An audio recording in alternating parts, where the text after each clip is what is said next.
என்னை விட எத்தனை பேர் தகுதியாக இருந்தும் என்ன மட்டும் கிருபை என்று உயர்த்தி வைத்ததே. உங்க கிருபை என்னை வாழ வைத்ததே. உங்க கிருபை என்னை தூக்கி சுமக்குதே. உங்க கிருபை என்னை வாழ வைத்ததே. உங்க கிருபை என்னை பாட வைத்ததே.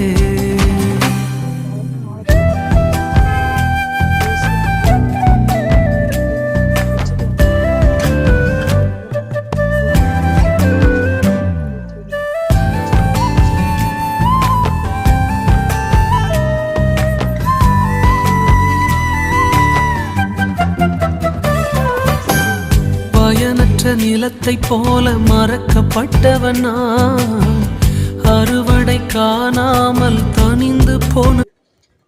அதை கண்ட யாவரும் இவர் பாவியிலான மனுஷனிடத்தில் தங்கும்படி போனார் என்று முறுமுறுத்தார்கள். சகையு நின்று கர்த்தரை நோக்கி, ஆண்டவரே, என் ஆஸ்தியில் பாதியை ஏழைகளுக்கு கொடுக்கிறேன். நான் ஒரு இடத்தில் ஏதாவது அநியாயம் வாங்கினது உண்டால் நான் நாளத்தனியாக திருப்பி செலுத்துகிறேன் என்றார்.